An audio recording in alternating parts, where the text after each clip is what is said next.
it's about, I was taught by my elders that when you start to ascend, you have to look back and you have to see what you can do to provide those resources that you acquire along your way up to the people that didn't have the opportunity or weren't fortunate enough to have access to those resources. And a little over a year ago, I found out that the 21-year war in northern Uganda had recently ended. It displaced over 2.5 million people, and it killed over 300,000 people in this brutal, brutal war that was a very, very brutal war, and that gained international notoriety. So now what's left?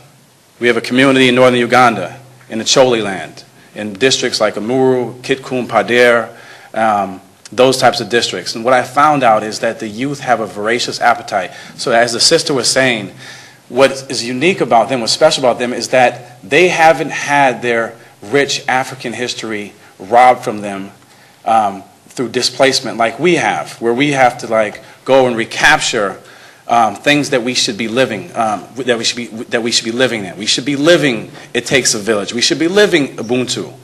And so many of those people, those young kids, it hasn't been robbed from them. And so one of the things is that they have a rich, because they don't have a lot of the media distractions that we have, and so they have a voracious, voracious appetite for education. Unfortunately, there is not a lot of money in that area, as well as many parts of Africa, mostly in sub-Saharan Africa. So things that we have taken for granted, secondary education, high school education, it's not subsidized in most of those countries. It's not subsidized. So if she and I are married and we're making 33 cents a day, US, or $1 a day, and it costs about $400 to $500 to send your child to school in high school because of school fees, books, uniforms, and so forth, we have a decision: either feed our children or send them to school. We want both from them, but one is a necessity for life immediately, and so we must do that.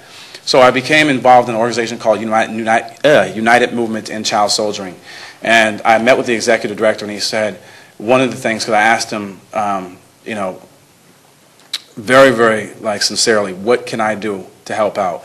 And so we came up with the idea that if I utilize my resources here on campus and got students involved, got the immediate community involved, that we could start to raise money to send course-specific books. Not books where she's donating some books or so-and-so's, because if you guys are taking biology class, you need biology books. As good as the autobiography of Malcolm X is, that book is not going to help you in a biology class. And so we found an organization called Books for Africa that says that they'll pay for the lion's share of the load if we raise $13,000. We raise $13,000 and they will send 35,000 course-specific books, subject-specific books, to 4 schools in northern Uganda, 4 schools where each school, mind you, has 1,000 students in each school, and they have an average of 35 books in those schools.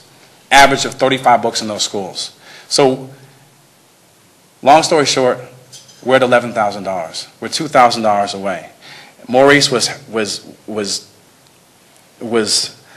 human enough, I'm not going to say man enough, human enough to say, use my show as your platform. Make the trip up to New York. I put you on the show. I give you all this airtime.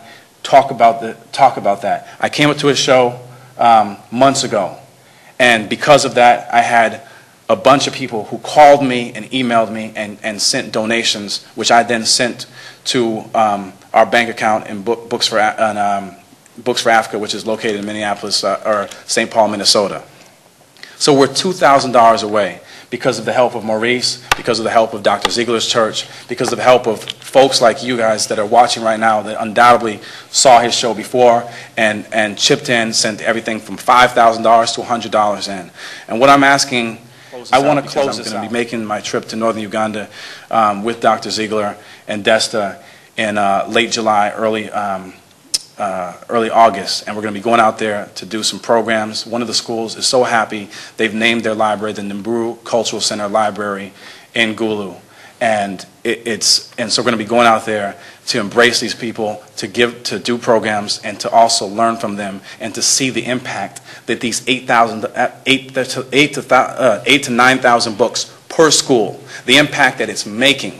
because they're learning right now without books. But it's a mighty, mighty task for teachers to teach without sufficient amount of books. And it's a mighty, mighty task for students to learn without a sufficient amount of books. All right? And so I'm going to be able to see the impact that these books had upon them. And why? Is because it's my responsibility. Because whether, you know what I'm saying, even if I didn't make this trip, I am because they are. Ubuntu, I am because they are. My number is 301-314-8439. And once again, it's 301-314-8439. And my email is Solomon, that's SOLOMON, at umd.edu. And I know Maurice will flash the Chiron when he edits. And so please email me. I'll send you a campaign letter that has all the details. You can either send a check in or you can donate through PayPal, and you immediately make an impact, because 33 cents, when we break it down, 33 cents is the equivalent of sending one book over there.